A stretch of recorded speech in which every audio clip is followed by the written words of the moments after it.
대방왕불하음경왕복설아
오늘이 세 번째 강의 시간입니다.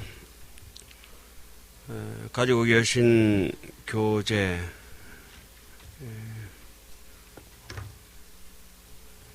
이거 몇 페이지가 안 나와있나? 몇 페이지입니까?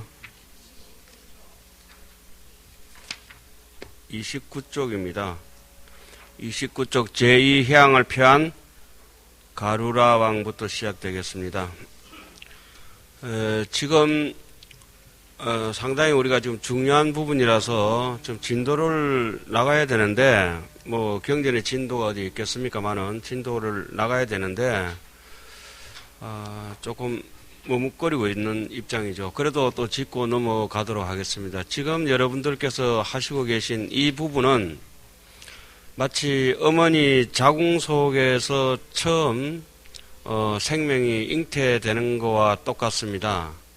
그러니까 이 하암경이 처음 모두에 시작할 때 부처님께서 시성정각을 이루셨다고 하는 대목이 첫 대목으로 나왔지 않습니까? 그것이 모든 불교 경전의 원초적인 씨앗이라고 하는 것입니다. 그러면은 그렇게 시성정각을 이루고 나니까 지금 오늘 이렇게 우리가 이 아미산 보현사, 동화사, 팔공산, 이렇게 해인사, 가야산, 이렇게 전체적으로 우리나라 보더라도 전체적으로 또 전 세계적으로 삭발하고 가사 있고 설법을 하는 이것이 글자로 따진다면은 시성정각 그것이 모태가 되었다고 이렇게 생각하셔야 되고 화엄경 전체의 근간이 거기에 있습니다. 그리고 지금 우리가 어디까지 지금 하고 있냐라면은, 그 시성정각을 이루고 나니까, 그 다음 나오는 대목이 뭐였습니까? 장엄이라고 하는 대목이 나왔지 않습니까? 그죠? 안목을 해탈을 하고 나니까, 그 해탈로부터 비롯되어지는 장엄들이 있습니다. 그 장엄 중에 가장 중요한 것을 땅의 장엄이라고, 건강으로 소성이라고 나오는 대목이 있었죠? 땅이 장엄이 되었다고 하는 것은, 관심적인 분석에서 해석을 하자면은 심지가 다이아몬드처럼 보배로워졌다. 근본 자리가 이제 보배로워졌다. 이런 뜻이고, 그 땅에서 솟아오른 나무가 있었는데 그 나무 이름이 무엇입니까? 보리수입니다. 일반 잡수가 아니라고 하는 거죠. 보리수가, 그 깨달음의 나무가 하나가 이렇게 형성돼서 장엄이 되고, 그 많은 나무들 중에 소나무, 대나무도 아니고, 오직 보리수였다고 하는 대목, 이걸 염두에 두고 지금 계속 하암경을 보셔야 됩니다. 이것은 마치 전체적인 진리로 이렇게 볼 때 바뀌지 않는 것을 우리는 진리라 하잖아요. 진짜 이치, 원리라고 그러는데 그 진리 중에서 모든 불교의 진리가 마치 우리 사람의 혈액형이 바뀌지 않듯이 평생 태어나서부터 죽을 때까지 그 하나의 혈액형을 가지고 이렇게 살듯이 이 시성정각으로부터 그 혈맥이 쭉 이어져 가지고 나가고 있다고 하는 사실입니다. 그러면서 그 보리수만 있는 것이 아니라 이 진리의 법왕이 거처할 자리가 마련돼야 되는데 그것이 뭡니까? 궁전의 장엄으로 나왔습니다. 그 유의적인 시각에서 보면 그때는 땅이 그 다이아몬드로 금강으로 변하지도 않고 그 보리수가 한 곳 있었는지 없었는지도 모르겠고 부처님 거기서 앉아서 시성 정각하셨다고 하시는데 그것도 상징적인 의미가 있고 그리고 그 궁전이라고 하는 것이 뭐 불사하지도 않았는데 그 궁전이 있을 리도 없는 것이고 그렇지만 의미적으로는 그렇게 되는 것입니다. 그리고 궁전이 있고 땅이 그렇게 찬란하고 이러면서 법을 설해야 되겠는데 법을 설하자고 하니까 당연히 뭐가 있어야 됩니까? 법자, 법의 자리가 있어야 되는데 그 자리가 뭡니까? 사자자가 장엄이자 때리가 첫 대목에 나왔고 그 다음에는 주변들이 그렇게 형성이 되면서 실제적으로 주인공으로 등장하시는 세존의 불가사의한 덕이라 일반적인 생각으로 미칠 수 없고 일반적인 논리로 가다할 수 없는 아주 지고지순한 심덕의 경지를 표현하는데 부처님의 그 덕의 근본에 대해서 부처님은 일체법에 대해서 최정각을 이루셨다. 이제 채자는 가장 채자 아닙니까? 어제 한문을 보더라도 일체법에 대해서 눈이 가닿는 자리, 귀가 소리가 들리는 자리, 안입이 설신이가 그 어디에 가든지 색성향 미촉법을 만났을 때마다 다이는 즉시 모든 것이 법이 될 수 있는 그런 데 대한 깨달음을 이룬 최정각을 이루셨다. 그래서 그러면 최정각을 이루신 분의 상태는 어떠한가 보니까 신업이 원만하시고 의업이 원만하시고 구업도 원만했다. 신구의 삼업이 충분히 그 원만하셨다는 것이 있고 그것은 비유하면 어떤 것이냐? 마치 이 허공이 저 모든 하늘의 별을 포함하고 있고 지나가는 바람과 지나가는 빛과 지나가는 여러 가지 고체, 액체, 뭐 기체까지라도 모든 것을 함유하되 허공이 포함하지 아니하는 것이 하나도 없으면서도 그 물상의 낱낱 물상을 다 포함하고 있으면서 집착하지 아니하는 것처럼 부처님의 신구의 삼업이 원만 원통해가지고 모든 것을 다 포함하고 있는 것이 부처님의 덕이다. 부처님의 대자대비는 그 정도 된다. 또 최정각을 이룬 우리의 본심은 그 정도 된다고 이렇게 표현하고 있는 대목이 나왔습니다. 그리고 부처님의 복덕은 집착이 없기 때문에 강대무변하고 모든 불국토의 마음대로 가서 수생할 수 있다. 우리가 여기저기 가지 못하는 것은 집착 때문에 못 가는 것이지 누가 애서 붙들어 매놓은 사람은 아무도 없고 스스로 사람이 하지 못하고 이루지 못한 일이 있다면 스스로 노력을 안 했든지 내지는 삿된 속에는 치우친 생각 때문에 모든 것이 이루어지지 않을 것이다. 그런 얘기들을 이제 거기서 쭉 하면서 법을 설할 때는 어떻게 했느냐. 마치 그 쫄쫄 그 저게 원숭이 오줌물 사듯이 그렇게 하는 게 아니고 법을 설할 때는 폭포수가 쏟아지듯이 심지어 구름이 일어나듯이 그렇게 만복이 운행하듯이 하지 않습니까? 구름이 일어나듯이 그렇게 법을 설하시고 교화할 때는 중생의 근기에 맞춰서 너무도 위곡자세하게 하시고 또 그 법신은 가지 않는 세계가 없이 모든 세계에 두루 간다. 그리고 지혜가 모든 곳에 다 들어가고 또 모든 부처님의 과거, 현재, 미래의 모든 부처님의 신통력과 더불어서 함께 한다. 동일하다고 이렇게 말씀했죠.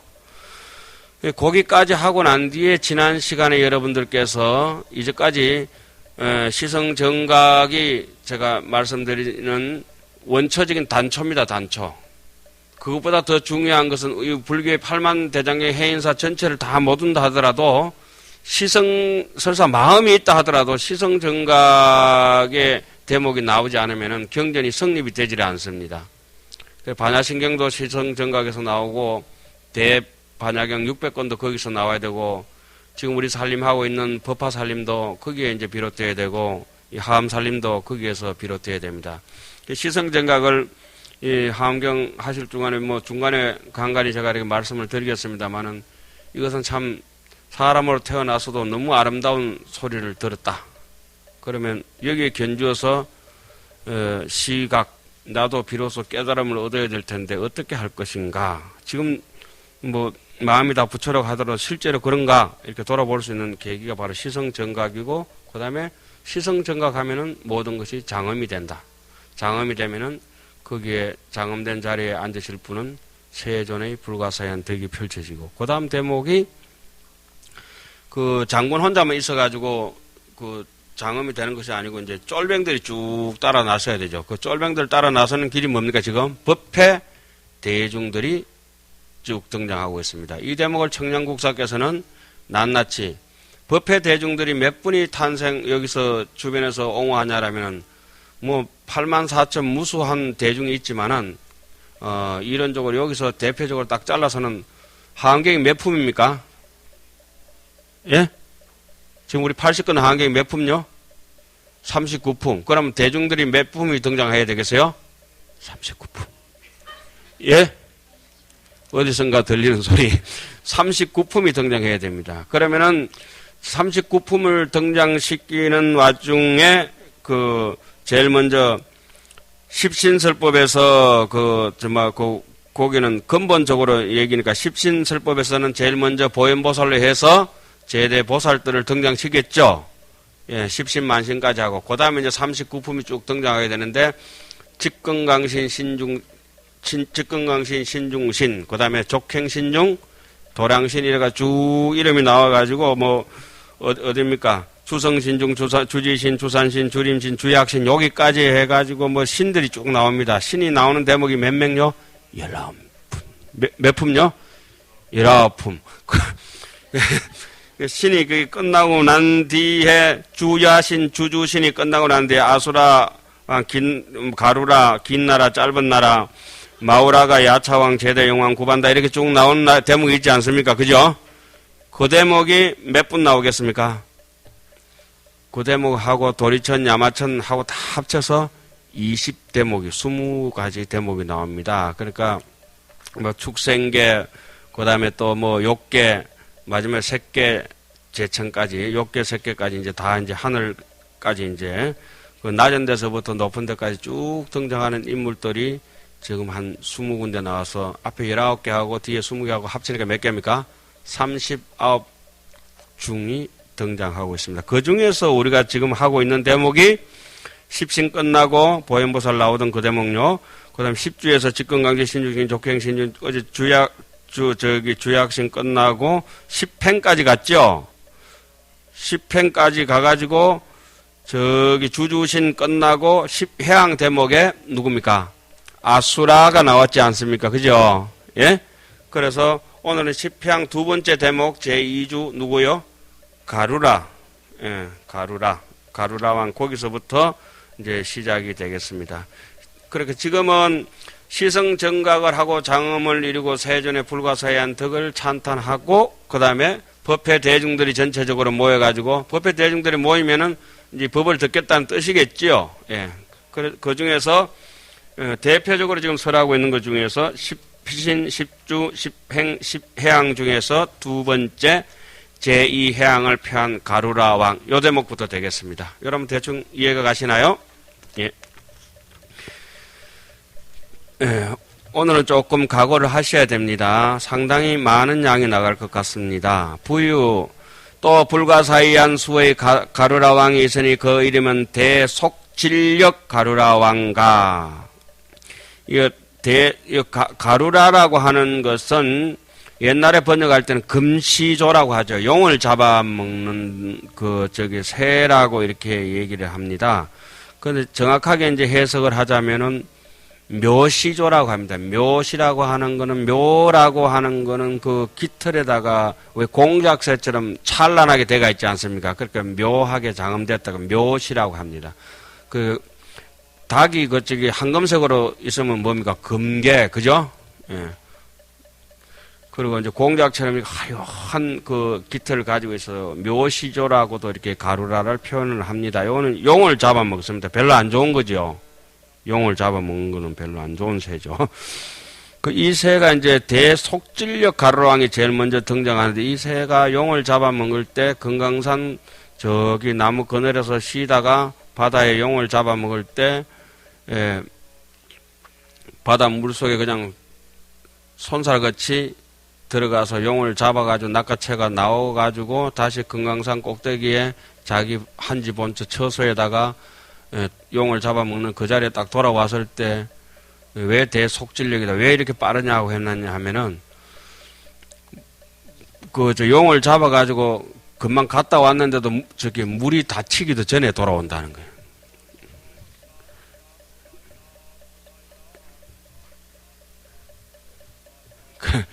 어느 정도 이런 것도 다 이제 이게 정말 사실은 우리 마음의 얘기를 다 표현해 놓은 겁니다. 여보세요 이러면 왜 옛날 삼국지에 나오는 간운장이 이 술이 식기 전에 가서 적장의 목을 베고 오겠습니다 하는 대목 있죠. 그런 것이 다 대속진력입니다. 우리 마음이 정말로 대속진력이죠. 구례부동 명의불이니까. 그런 거를 이제 의미적으로 가루라 왕이라고 하는 대목에 대해서 이제 펼쳐놓은 겁니다. 그 다음에 무능계, 보계 가루라 왕과 청정 속질 가루라 왕과 앞으로 청정하다는 뜻은 이래 허공처럼 해가지고 색깔을 문질 수 없고 붙일 수 없는 이런 것이 무집착의 세계가 청정이라고 보시면 되고요. 속질이라고 하는 거는 이 빛의 속도보다 더 빠른 거. 그게 우리 마음의 본질을 이제 얘기한다고 보시면 되겠습니다. 청정 속질 가루라 왕과 심불태전 가루라 왕과 불태전 이런 것도 나올 때는 앞으로 업장이 없는 사람은 악업장이 없는 사람은 뒤로 물러가지 않습니다. 계속 정진하고 부지런합니다. 불태전. 악업장이 많고 이런 사람들은 쉽게 포기하고 쉽게 물들고 쉽게 타협하죠. 요 심불태전 이런 것도 이건 완전히 마음에 그냥 근본적으로 병이 들지 않는 사람이래요. 아주 튼튼한 저 청년이 저기 월정사 가면 창창에 솟아있는 전나무처럼 그런 푸른 청춘들이 어떤 추위에 떨지 않고 우통 벗고 이렇게 구보하듯이 군인들 그런 것이 바로 심불태전입니다. 심불태전. 우리 청정한 아주 창창한 신심이 있는 사람들은 청년과 같은 기력이 있어가지고 어떤 추위나 어떤 더위에 사막 같은 더위가 오더라도 굴하지 않는 게 그게 바로 심불태전이죠.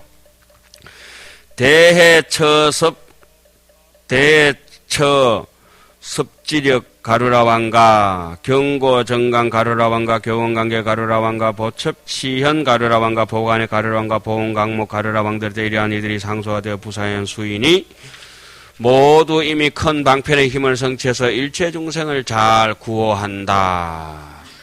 일체 중생을 잘 구호한다고 이렇게 해놨는데,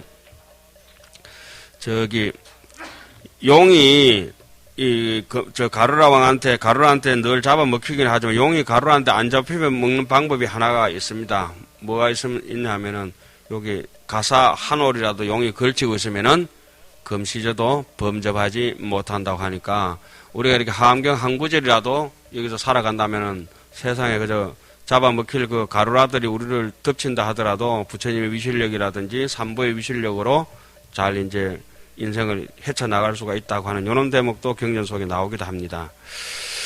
제3해양의 긴나라왕이라, 긴나라왕. 여기서부터는 이 긴나라왕은 이렇게 생긴 게 이마에 뿔이 하나 나가 있는 도깨비 있죠?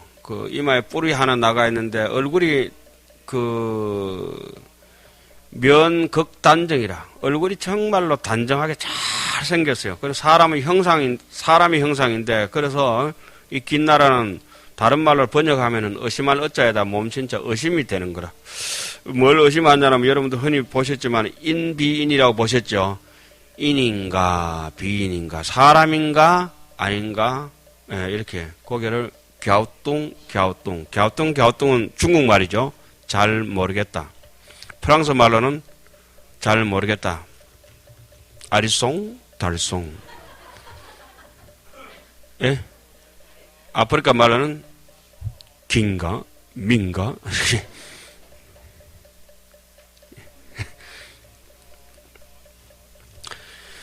또 한량없는 긴나라왕, 그러니까 이 긴나라왕이 알쏭달쏭한 거예요. 인비인이요. 사람도 아니요. 사람 아닌 것도 아니요. 생긴 거 보면 사람인데 머리에 도깨 뿔난 거 보면은 사람이 아니라. 예.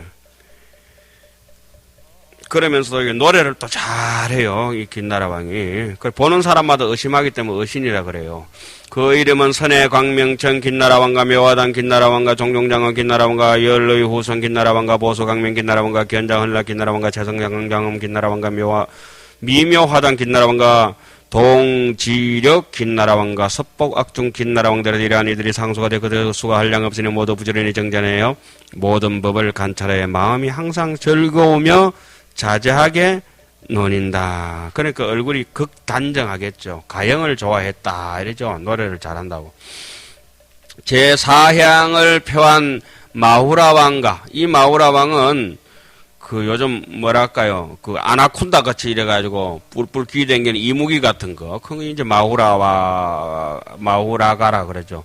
그래 왜 굳이 뭐 이런 걸 표현하면서 마후라가도 등장시켜야 되고 긴나라도 등장시켜야 되고 뭐 다 등장시키냐면은 이 보살 행을 할 때, 두류 행할 때에 보살이 일체에 대해 가지고 행하지 못할 바가 없다는 걸 갖다가 이렇게 보여주는 것입니다. 보현보살이 마치 뭐 대지도 됐다가 뭐 거룩한 부처님도 됐다가 하고 그렇지 않습니까? 간선보살도 32 응신이 있듯이 이러한 것들이 전체적으로 쭉 내용이 형성되고 있는 것입니다. 또 한량없는 마후라 왕이 있으니 이른바 선해 마후라가 왕가 청정위원 마후라가 왕가 성해장원계 마후라가 왕가 묘목주목 마후라가 왕가 여등당이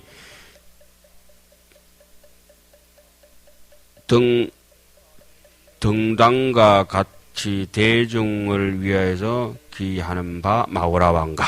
그건 좀 해석해 주는 게 좋겠네요. 최성의 가장 수성한 강명당의 마후라가 왕가 사자가슴 사자억 마후라가 왕가 중묘장은 마후라가 왕가 수미근고 마후라가 왕가 가해락 광명 마후라가 왕들의 이들이 상수가 되어 거수가 한량이 없으니 모두 강대한 방편을 부지런히 닦아서 모든 중생들로 하여금 어리석음의 거물을 영원히 끊게 한다. 그건 줄 끊는 게 좋겠어요. 영재 중생으로 영할 치망케 하시니라.